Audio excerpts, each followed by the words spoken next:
எல்லாருக்கும் வணக்கம். நான் தான் அவங்க பாலமுருகன் கணபதி பேசுகிறேன். எல்லா நாளும் வந்து பார்த்தீங்கன்னா ஏதோ ஒரு விஷயத்தை பற்றி நம்ம முகநூல்லையும் சரி யூடியூப்லையும் சரி பேசிக்கிட்டே இருக்கோம்.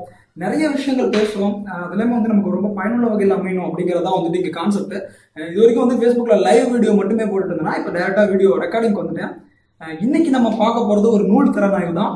என்ன நூல் அப்படின்னு பார்த்தீங்கன்னா, இந்த நூலை வந்து படிக்கிறவங்க வாழ்க்கையில் நம்பிக்கையே இல்லாமல் இல்லை வேறு வழியே இல்லை, நான் வந்துட்டு என் வாழ்க்கையவே முடிச்சு போறேன், என் வாழ்க்கையே எனக்கு இனிமே இல்லை, எதிர்காலமே இல்லை அப்படின்னு நினைக்கிறவங்க கூட இந்த புத்தகத்தை படிச்சாங்க அப்படின்னா வந்துட்டு அவங்களுக்குள்ள ஒரு பெரிய ஒரு சக்தி உருவாயிடும். அப்படிப்பட்ட ஒரு நூல் வேற எதுவும் இல்லை. இங்க பாக்குறீங்க இல்லையா, நம்பிக்கை போதிமரம், அதான் என் கையில் இருக்கு. இந்த நூலை பத்தி தான் நம்ம வந்து பேச போறோம். இதை பத்தி ரொம்ப நாளா பேசணும் யோசிச்சேன்.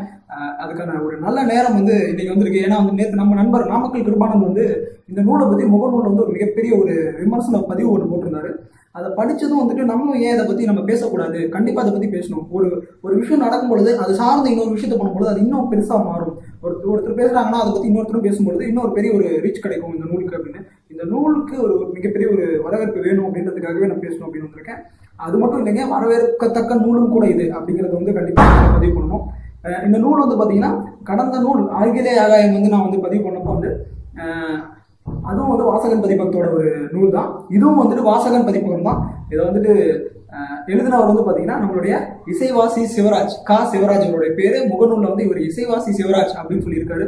மிகப்பெரிய தமிழ் பற்றாளர், பாரதியையும் பெரியாரையும் தன்னுடைய ரோல் மாடலா எடுத்துக்கிட்டு அவங்க பாதையில செல்லணும் அப்படின்னு சொல்லி ஆசைப்படக்கூடிய ஒரு மனிதர் தான் வந்துட்டு நம்மளுடைய இசைவாசி சிவராஜ். அவருடைய நூல் தான் வந்து பாத்தீங்கன்னா நம்பிக்கை போதிமரம். இந்த நூல் வந்து 2016ஆம் ஆண்டு வந்து வெளியிடப்பட்டது வாசகன் பதிப்பகத்தால. இது வந்து பாத்தீங்கன்னா முதல் பதிப்பு விற்று தீர்ந்து இரண்டாவது பதிப்புக்கு தயாராயிருக்கு. அந்த அளவுக்கு ரொம்ப முக்கியத்துவம் வாய்ந்த நூல், எல்லாரும் விரும்பக்கூடிய நூல். அப்படி என்னதான் இருக்கு இந்த நூல்ல அப்படின்னு சொல்றதுக்கு முன்னாடி நம்ம வந்துட்டு நம்மால் வந்து யார் அப்படின்றத பார்ப்போம். இதுதான் வந்துட்டு இசைவாசி சிவராஜ். பாத்தீங்கன்னா நெத்தியில வந்துட்டு பாரதி மாதிரியே வந்துட்டு அந்த குங்குமம் வச்சிருப்பாரு. ரொம்ப கம்பீரமான ஆளு, நிறைய பேச்சாளர், சிறந்த பேச்சாளர், நிறைய இடங்களுக்கு வந்துட்டு பேசுறதுக்கெல்லாம் போயிருக்காரு. இவர் சிறந்த தமிழ் பற்றாளர். அவருடைய நூல் தான் வந்து பாத்தீங்கன்னா நம்பிக்கை போதிமரம். இது வந்து பாத்தீங்கன்னா 75 ரூபாய் தான் விலை. ஆனா வந்துட்டு இந்த 75 ரூபாய்க்குள்ள பல விஷயங்களை வந்து நம்மளால அடக்கி வச்சிருக்காரு. அப்படிங்கிறப்போ வந்து பாத்தீங்கன்னா அப்படி என்னதான் இருக்கு இந்த நூல்ல அப்படின்னு சொல்லிட்டு யோசிச்சீங்க அப்படின்னா, இந்த நூல் வந்து எடுத்தோடனே பாத்தீங்கன்னா புத்தரை வந்து ஒரு பையன் வணங்குற மாதிரியான ஒரு டிசைன். இதை பார்த்தோன்னே எனக்கு ரொம்ப பிடிச்சிச்சு. அதே மாதிரி வந்துட்டு நம்பிக்கை போதிமரம். போதிமரம் அப்படின்னா வந்துட்டு நம்ம வந்து எல்லாத்தையும் ஆசைகளை எல்லாம் திறக்கணும் அப்படின்னு சொல்லி தான் ஆசைப்படுவோம். இதுல பாத்தீங்கன்னா இதான் விஷயம். இது வந்து பாத்தீங்கன்னா எவ்வளவு அருமையான ஒரு படம் பாருங்க. இவர் தொடங்குறதே எப்படி தொடங்குறாரு அப்படின்னா, இந்த நூலை முடியும் முடியும் முடியும் இந்த ஒரு புகைப்படத்தோட தான் தொடங்குறாரு. அதாவது வந்து எந்த ஒரு விஷயத்தையுமே உன்னால முடியும் முடியும் முடியும் சொல்லிட்டு முடியாது என்பதை மாற்ற முடியும் அப்படின்னு சொல்லிட்டு தான் அந்த நூலையை தொடங்குறாரு. அப்படிப்பட்ட ஒரு அற்புதமான நூல் இது. இதை பார்க்கும்போது என்னன்னா, இதுல ஒரு சின்ன ஒரு அங்கங்க வந்து நிறைய எடுத்துக்காட்டு கதைகள் சொல்லப்பட்டிருக்கும். இவர் ஒரு நண்பர்கிட்ட போறாரா, அந்த நண்பர் வந்து அழிப்பான், அதாவது எரேசர் இல்லாமலே வந்துட்டு ஓவியம் வரைஞ்சிட்டு இருந்தாரு பென்சில்ல. என்னங்க அழிப்பானே இல்லாம நீங்க வந்துட்டு ஓவியம் வரைகிறீங்க எப்படி அப்படிங்கும்போது, இல்ல என்னால அழகா வரைஞ்சிட முடியும், அழிப்பான் இல்லாமலே நான் வரைய பழகிட்டேன் அப்படின்னு சொல்லி சொன்னாராம். அப்ப என்ன அப்படின்னா, அழிப்பான் இல்லை அப்படிங்கிற ஒரு விஷயம் தவறு செய்து விடக்கூடாது என்பதை வந்து மனசுக்குள்ள வந்து பதிவு வச்சிருது. அப்ப அந்த நண்பர் என்ன பண்றாரு, தவறு செய்யக்கூடாது, சரியா வரணும்னு அந்த தவறுங்கிற ஒரு விஷயத்தையும் அந்த இடத்துல மறந்துட்டாரு. மறந்து போய் தான் வந்து அழிப்பான் இல்லாமலே வரைய கத்துக்கிட்டாரு. அப்போ நம்ம அழிப்பான் இல்லாம வரைய கத்துக்கணும், தவறுகள் ஏற்படாமல் வாழ கற்றுக்கொள்ள வேண்டும் அப்படிங்கிறத வந்து சொல்லியிருக்காரு. அதை வந்து ரொம்ப அற்புதமா சொன்ன நம்ம இசைவாசி சிவராஜ். அடுத்து வந்து பாத்தீங்கன்னா இதுல இன்னொரு கதையும் எடுத்து சொல்லப்பட்டிருக்கு. அதாவது வந்து பாத்தீங்கன்னா ஒரு ராஜா இருக்காரு. ஒரு ராஜா என்ன பண்றாரு, இந்த மாதிரி ஒரு பாறாங்கல்லை தூக்கி நடு ரோட்ல பாதையில வை அப்படிங்கிறாரு. மக்கள் நடந்து போற பாதையில வைக்க சொல்றாரு. இப்போ வைக்க சொல்லும்போது என்ன ஆகுதுன்னா, அது கடியில வந்து என்ன பண்றாரு, ஒரு கிளி வைங்க, அதாவது வந்துட்டு தங்க காசுலாம் போட்ட ஒரு பணம் முடிப்பா உள்ள வைங்க அப்படிங்கிறாரு. அப்போ வந்துட்டு போற வரவங்களாம் பாக்குறாங்க, அந்த கல்லை யார் தூக்குறது, என்ன பண்றது எல்லாமே திங்க் பண்றாங்க. ஆனா யாரும் அந்த கல்லை வந்து எடுக்கவோ தள்ளி வைக்கவோ விருப்பப்படல. அப்போ வந்து அந்த இடத்துல ஒருத்தன் வரான், வாழ்க்கையவே வெறுத்து போன ஒருத்தன் வந்துட்டு இருக்கான். அவனுக்கு வாழ்க்கைனா என்னன்னு தெரியாது. ஆனா வழியில கல் இருக்கு, இந்த கல்லை ஏதாவது பண்ணணும்னு சொல்லிட்டு என்ன பண்றான், அந்த கல்லை நிறுத்துறான். நிறுத்தி பார்க்கும்போது அடியில வந்து பாத்தீங்கன்னா ஒரு கிளி இருக்கு, அதாவது தங்க காசுகள் அடங்கி அந்த பை இருக்கு. என்னடா அது இவ்வளவு நாளா நம்ம இருக்கோம், நமக்கு கிடைக்காம இவனுக்கு கிடைச்சிருச்சுன்னு எல்லாம் ஆச்சரியமா பார்த்துட்டு இருக்கும்போது அவன் அதை சாதாரணமா பார்க்கறான். ஏன்னா அவனுக்கு வந்து அதெல்லாம் ஆசையே இல்லை, ஆனா வெறுத்து போயிட்டானே.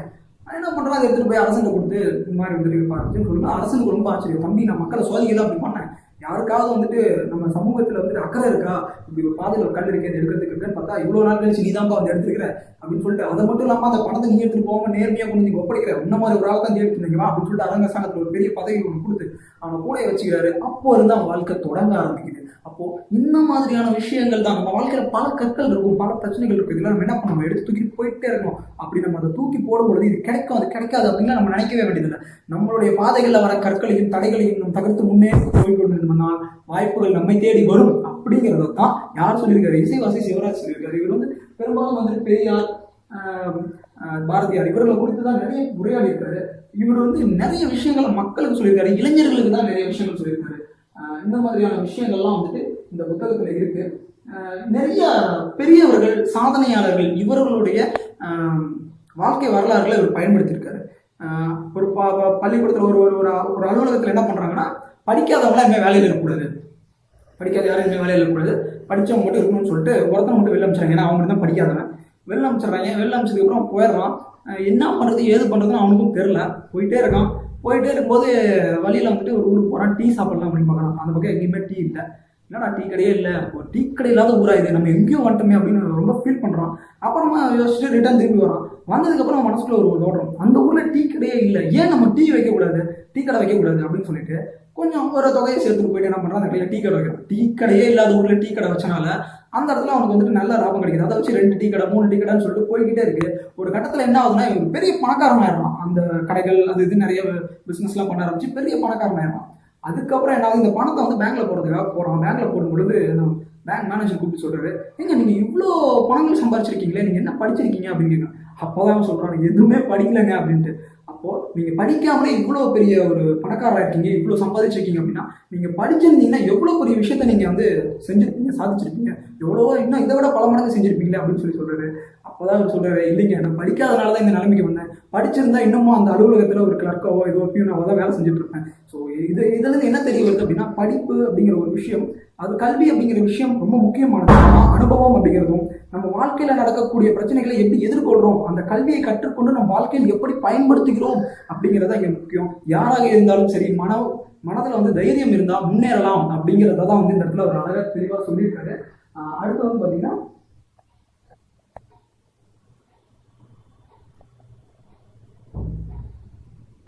நம்பிக்கை போதிமரம்.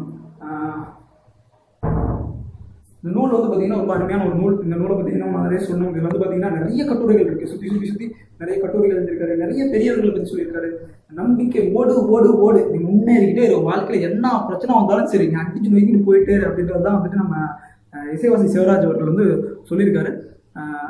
இவர் வந்து பார்த்தீங்கன்னா வந்துட்டு இதில் சக்ஸஸ்னு ஏதோ ஒரு ஆங்கில கட்டுரை படிச்சிருக்காரு.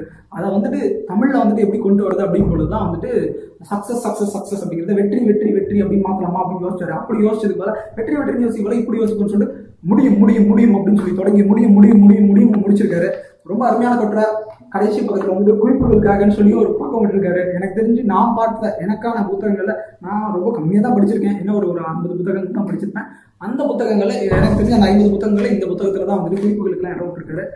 அதே மாதிரி வந்துட்டு இவர் என்ன சொல்றாங்க அப்படின்னா, இவருக்கானக்காக என்ன சொல்ல வர்றாரு அப்படின்னா, தேசத்தை காத்தல் செய் என்பான் பாரதி, இளைய சமுதாயத்தை நல்வழிப்படுத்தினால் நாடு நன்றாகும். அந்த வகையில் செவ்வனே பணியாற்றும் ஆசிரியர்களுக்கு மத்தியில் உதவி பேராசிரியராக வித்யா கலைஞர்கள் 2ஆம் ஆண்டில் பணியாற்ற நுழைகிறார் நமது யாருங்க, இசைவாசி சிவராஜ். வார்த்தைகளால் வாழ்க்கையை மாற்ற முடியும் என்ற நம்பிக்கை கொண்ட இவர் நம்பிக்கை வார்த்தைகளை கொண்டே பள்ளி மற்றும் கல்லூரி மாணவர்களின் மனதில் தன்னம்பிக்கை வளர்க்கும் உரை வீச்சுகளை நிகழ்த்தி வருகிறார். மேலும் தமிழ் இலக்கிய மன்றங்களிலும் பள்ளி கல்லூரி விழாக்களிலும் பேசி வருகிறார். அது மட்டும் இல்ல, தருமபுரி பண்பலை வானொலியின் நிகழ்ச்சி தொகுப்பாளர் ஸ்ரீரங்கம் ஆர் முரளி அவர்களால் நேர்காணல் மேற்கொள்ளப்பட்ட சிறப்பு மிக்கவர். ஆவணால் கோங்கனாபுரம் உள்ளூர் சமுதாய வானொலி நிலையத்தில் வாழ்ந்து சொல்கிறேன் என்ற தலைப்பில் தொடர்ந்து உரையாற்றி வருகிறார். நம்ம வானொலி தான் நிறைய நிகழ்ச்சி கொடுத்துட்டு இருக்காரு. சிட்டிசன் டாக் என்ற வார இதழில் தன்னம்பிக்கை கட்டுரைகளை சிறப்பாக எழுதி வருகிற பெருமை இவரை சாரும். முகநூலில் தினமும் திருக்குறளுக்கு கட்டுரைகளை சிறப்பாக எழுதி வருகிறார். முகநூலில் இவரது 2ஆம் பதிப்பு விரைவில் வெளிவர உள்ளது அப்படின்னு போட்டிருக்க இந்த நூலில். அது பார்த்தீங்கன்னா வந்துட்டு 2ஆம் பதிப்பு வந்துருச்சு, 2வது நூல் எழுதிட்டு இருக்காரு. அந்த நூலும் மிக விரைவில் வெளிவரப்போகுது. அதை பற்றி நான் உங்களுக்கு வந்துட்டு கண்டிப்பாக வந்துட்டு தகவல் சொல்கிறேன். இன்னொரு முக்கியமான விஷயம், எல்லாருக்கும் வந்து ரம்ஜானுக்கு பிரியாணி வந்திருக்கும். எனக்கு வந்துட்டு பிரியாணியோட ஒரு புல்லாங்குழலும் கிடைச்சது. இந்த புல்லாங்குழல எனக்கு ரம்ஜான் பரிசாக அனுப்பிய தோழிக்கும் அதை அனுப்பி வைத்த தோழனுக்கும் மனமார்ந்த நன்றிகளை தெரிவிச்சுக்கிட்டு எல்லாருக்கும் இனிய ரம்ஜான் வாழ்த்துக்களை தெரிவிச்சுக்கிறேன். ஈகை திருநாள் நல்வாழ்த்துக்கள் எல்லாருக்கும். மறந்துடாதீங்க, நம்பிக்கை போதி மரம் இந்த புத்தகத்தை வாங்கி படிங்க. உங்களுடைய கருத்துக்களையும் இந்த மாதிரி பதிவு செய்யுங்க. தொடர்ந்து இணைந்திருப்போம் சகோ பாலமுருகனின் யூடியூப் லைவில். மேலும் பொழுதுபோக்கர்கள் தயாரிப்பு மற்றும் ஒளிபரப்பு. நன்றி, வணக்கம்.